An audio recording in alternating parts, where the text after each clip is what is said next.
Para la evaluación número 3, vamos a estar trabajando con el tema programación orientada a objetos.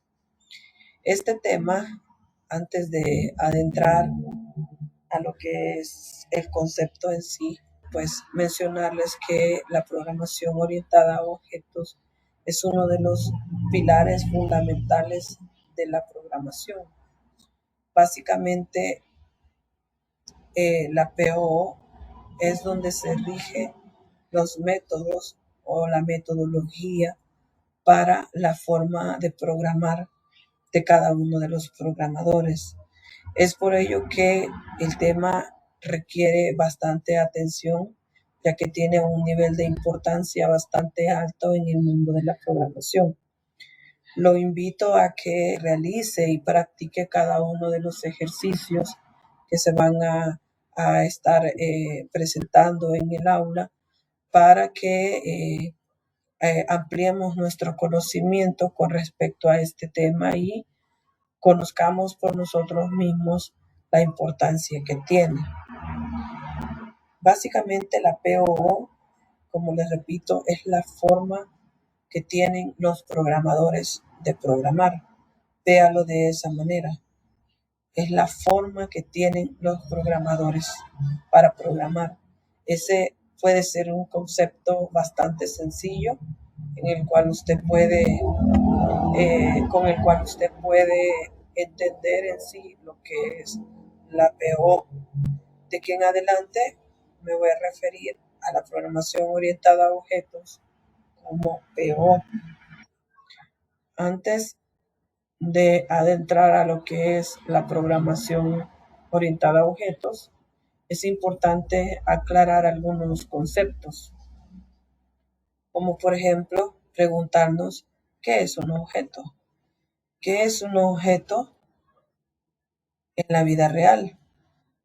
En la vida real, en su sentido literal, un objeto son cosas tangibles, todo lo que nosotros podemos ver, tocar. Eso es un objeto en la vida real, en su sentido literal.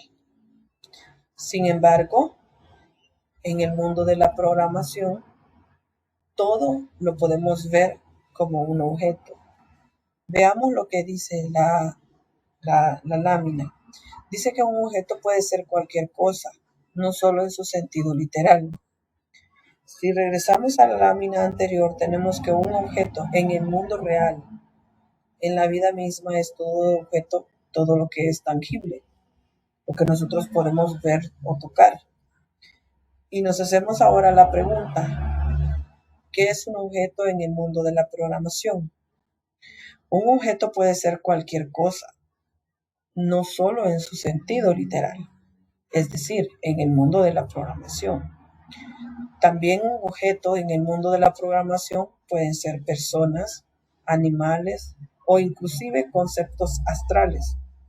¿A qué se refiere con conceptos astrales? Una idea, un mensaje, información en general, entre otros conceptos. Bien, es importante que nosotros comprendamos que para la programación todo es un objeto, todo lo que podemos ver, ¿verdad? Todo lo que podemos tocar. Las personas en sí podemos ser objetos en el mundo de la programación, animales, cosas. Y es importante también que identifique esta parte donde dice conceptos astrales, como por ejemplo una idea, un mensaje e información en general. Ya vamos a comprender mejor por qué conceptos astrales también pueden ser objetos en el mundo de la programación. Bien, para comprender mejor por qué en el mundo de la programación todo es un objeto, es importante que identifiquemos o que comprendamos este diagrama expresado en esta lámina. Para que algo pueda ser un objeto en el mundo de la programación, ese algo o alguien o una idea, por ejemplo, debe de tener propiedades. A esas propiedades también les podemos llamar características. Ya vamos a comprender mejor. características. Ese objeto también debe de tener comportamientos. A esos comportamientos les llamamos acciones. Por ejemplo, imaginémonos lo siguiente. ¿Cómo en el mundo de la programación una persona puede ser un objeto? Si esa persona tiene propiedades y esa persona tiene comportamientos, entonces desde ese momento puede ser un objeto en el mundo de la programación. Imaginémonos un objeto estudiante. Venimos y decimos, tenemos un objeto estudiante, ¿cuáles son las propiedades que tiene ese objeto? Las propiedades que tiene ese objeto son, por ejemplo, el nombre del estudiante, el apellido del estudiante, el color de ojos del estudiante, el color de cabello del estudiante, la estatura del estudiante, el peso del estudiante, y así empezamos a pensar en muchas de las características que pueda tener este objeto. Esas características que usted pueda observar en un objeto estudiante son las propiedades, también en el mundo de la programación. Entonces diremos, ¿y entonces cuáles son esos comportamientos? Los comportamientos básicamente los vamos a ver como las acciones que el estudiante pueda tener. Como por ejemplo, un estudiante puede estudiar, puede correr, puede comer, puede caminar, puede realizar diferentes acciones que le van a permitir ser los comportamientos ya en el mundo de la programación. Entonces, veámoslo de la siguiente manera. Las propiedades son básicamente todas las características que usted pueda observarle a ese objeto. Y los comportamientos van a ser todas las acciones que usted le pueda observar a ese objeto. Entonces, decíamos, para un objeto estudiante, ¿cuáles van a ser esas propiedades? Por ejemplo, decíamos el nombre del estudiante, el apellido del estudiante, el carnet del estudiante también, la carrera del estudiante, la cantidad de asignaturas que lleva el estudiante, el cum que tiene el estudiante, ¿verdad? Así también puede verlo como características propias del estudiante como persona, como por ejemplo su color de ojos, su color de cabello, su estatura, lo que decíamos anteriormente, el peso también, ¿verdad? Entonces, todo eso básicamente son son propiedades del objeto. Y los comportamientos son todas aquellas acciones que realiza ese objeto. Dice, las propiedades son las características que tiene el objeto, lo que estábamos diciendo. Por ejemplo, ¿verdad? El color, la velocidad, el precio, cualquier característica asociada con el objeto. ¿Qué quiere decir eso? Dependiendo, ¿verdad?, del objeto que tengamos, entonces así van a ser sus propiedades.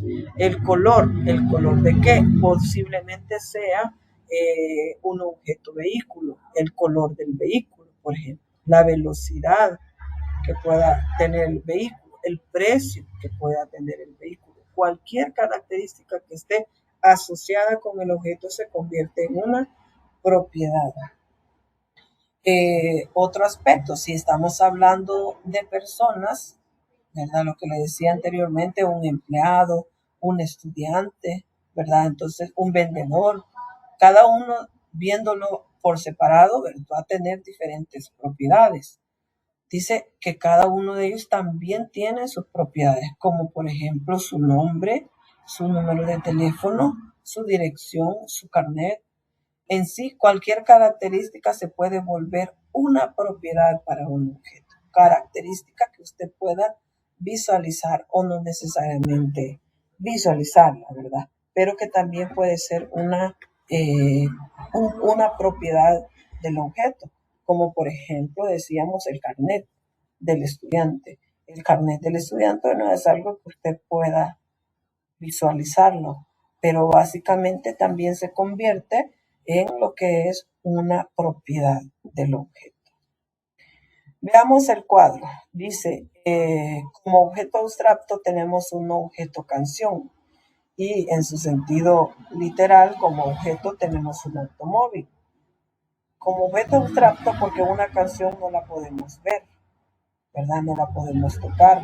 Sabemos que está, que existe porque porque la escuchamos, pero no podemos ni verla ni tocarla.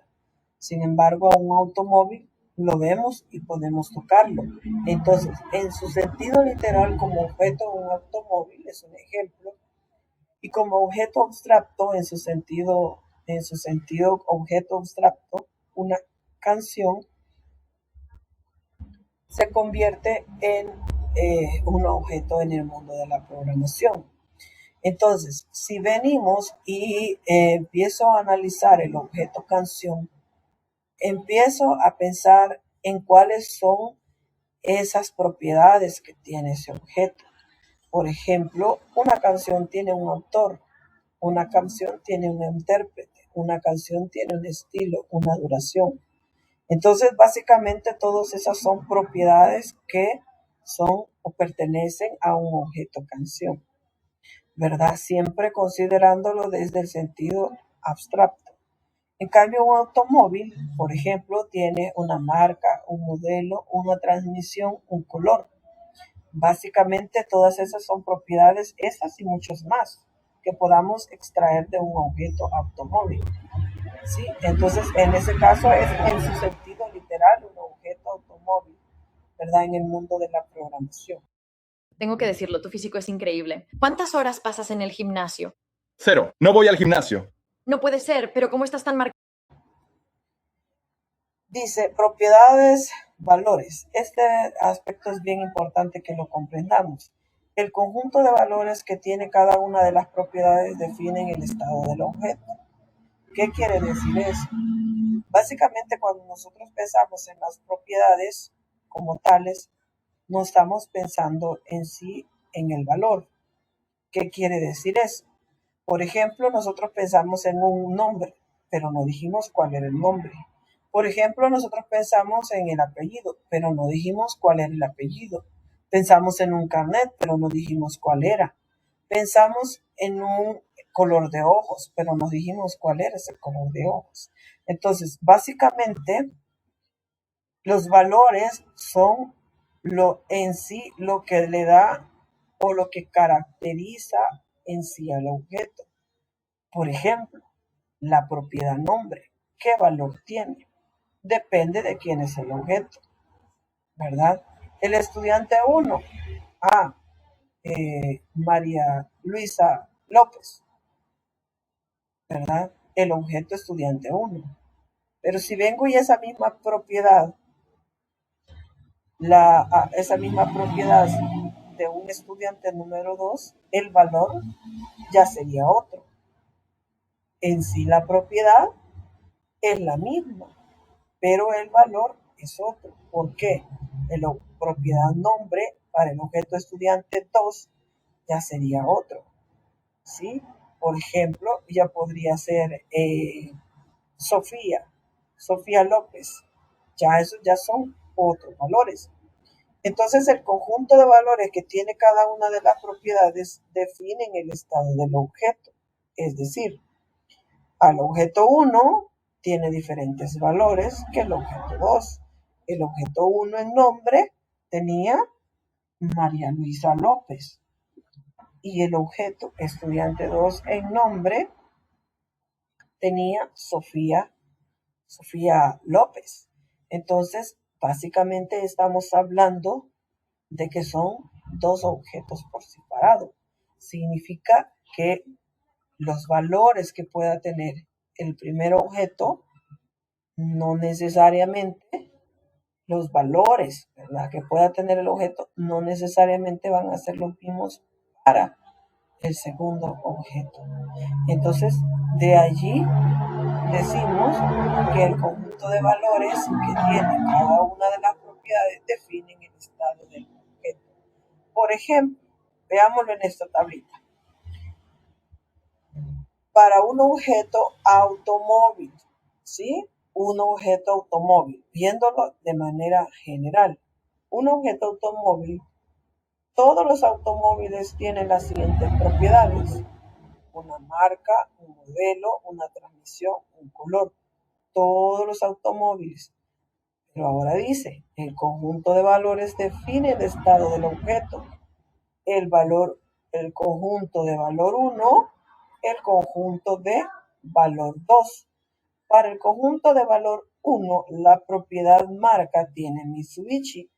Para el conjunto de valor 1, la propiedad modelo tiene Lancer. Así también para el conjunto de valores de valor 1, para la propiedad transmisión tiene mecánico, y para este, que es el color, tiene beige. Entonces, si usted se fija, todo este es un conjunto de valores que pertenece a un objeto automóvil. Todo este conjunto de valores están definiendo al automóvil 1. Pero venimos acá y entonces todo este conjunto de valores está definiendo al automóvil 2. Entonces, este conjunto de valores está definiendo el estado de este objeto y este está definiendo el estado de este objeto. Espero se vaya comprendiendo. Ahora los comportamientos. Veamos los comportamientos. Dice que los comportamientos hacen actuar al objeto de diferentes maneras. Por eso decíamos que los comportamientos son las acciones. Esas acciones hacen actuar al objeto de diferentes maneras. ¿Pero de qué depende que actúen de diferentes maneras? Dependen del estado que tenga el objeto. Si nos regresamos a la lámina anterior, dice aquí habla sobre el estado del objeto. ¿Quién define el estado del objeto? Su conjunto de valores. Estamos claros, ¿verdad? Entonces, decíamos que este conjunto de valores definen este estado de este objeto y este definen el estado de este otro objeto. Regresamos a la siguiente lámina. Dice que los comportamientos hacen actuar al objeto, en este caso nuestro ejemplo, objeto automóvil, va a actuar de diferentes maneras dependiendo del estado que tenga el objeto, es decir, dependiendo de su conjunto de valores. Entonces, dependiendo de ese conjunto de valores, es que el objeto va a actuar de diferentes maneras. Siguiendo con el ejemplo del vehículo, veamos los comportamientos que podría tener el vehículo: encender, apagar, acelerar, frenar, girar. Si usted observa, todos estos son acciones que ejecuta un objeto vehículo. Dice, básicamente el comportamiento de un objeto se convierte en los métodos de un objeto en programación. En clases anteriores venía explicándoles lo que era un método, ¿verdad? Hablábamos del método main, cuál era su funcionamiento y en sí qué era un método. Entonces, aquí podemos notar, dice que básicamente el comportamiento de un objeto, es decir, las acciones que realiza, se convierten en los métodos de un objeto en el mundo de la programación. Es decir, que ya en la programación, lo que aquí llamamos como comportamiento, pues básicamente es un método programable ya en sí en el código. Esto, señores, es bien importante que lo comprendamos, ¿verdad? ¿Cuáles son los comportamientos? Decíamos que son las acciones. ¿Y cuáles son las propiedades? Esto, señores, es bien importante que lo comprendamos, ¿verdad? Lo que son los comportamientos y lo que son las propiedades. Las propiedades decíamos que básicamente son todas aquellas características que tiene el objeto, ¿verdad? Y cada característica que tiene, para cada objeto va a tener su propio conjunto de valores. Y los comportamientos van a trabajar conforme al conjunto de valores que tenga cada objeto. Por eso es que dice que va a depender de conjunto de valores que tenga para saber la forma en la que va a actuar ese objeto. Dice, ¿qué es la programación orientada a objetos? Fíjese bien, luego de haber comprendido en sí qué es un objeto y cómo vemos un objeto en el mundo de la programación, y luego la parte de lo que son los comportamientos que tienen los objetos y cómo vemos un comportamiento en el mundo de la programación, ahora podemos decir o especificar, ¿verdad?, un concepto de lo que es la programación orientada a objetos. Y veamos, dice que básicamente es un paradigma de programación que se acerca a la programación de la vida real. Básicamente, cuando hablamos de paradigma, nos estamos refiriendo a ideas arraigadas que pueda tener una persona. Eso es un paradigma. Una idea que ya tiene como en sí, que esa es su forma de pensar y de creer y que así la mantiene. En ese caso, dice que la programación orientada a objetos es un paradigma de programación. Dice que no es una tecnología, ningún lenguaje de programación tampoco es, sino que es un paradigma. Básicamente, un paradigma dice que es una manera de pensar. Enfóquese acá, mire, una manera de pensar o de actuar. Es decir, de cómo adquirir actitudes de programación que nos acercan a un modelo. Básicamente, cuando hablamos de una manera de pensar o una manera de actuar, y se dice que la PO es un paradigma de programación, comprendámoslo de una manera más sencilla, veámoslo como la forma que tienen los programadores para programar. Ese podría ser un concepto bastante simple de cómo podemos ver lo que es el concepto de programación orientada a objetos. Dice que se enfoca principalmente en los objetos, así es, trabaja bajo los objetos. También dice que se basa en lo que es la abstracción, a partir de algo complejo, sacar características que definen ese ente y resumirlo en características principales. Cuando dice que se basa en la abstracción, básicamente, primero hagámonos la pregunta, ¿qué es la abstracción? ¿Qué es abstraer? Veámoslo como tal, cómo abstraer o sacar algo de algo o de alguien. Es aplicar la abstracción, nos estamos refiriendo a el hecho que hicimos hace un momento de pensar cuáles serán las propiedades del objeto estudiante. Estábamos hablando de cuáles son esas propiedades que tiene el objeto estudiante. Y entonces usted empezó a pensar, pues tiene un nombre, tiene un apellido, tiene un carnet, tiene una carrera, tiene una cantidad de materias, tiene un CUM. Y ahí empezó. Cuando estaba haciendo todo eso, básicamente usted estaba aplicando lo que es la abstracción a ese objeto como tal. Es decir, sacarle todas sus características principales. Bien, básicamente eso es una explicación breve de lo que es la programación orientada a objetos. En otro video les voy a explicar cómo trabajamos, cómo aplicar la programación orientada a objetos en el mundo de la programación. Hasta la próxima.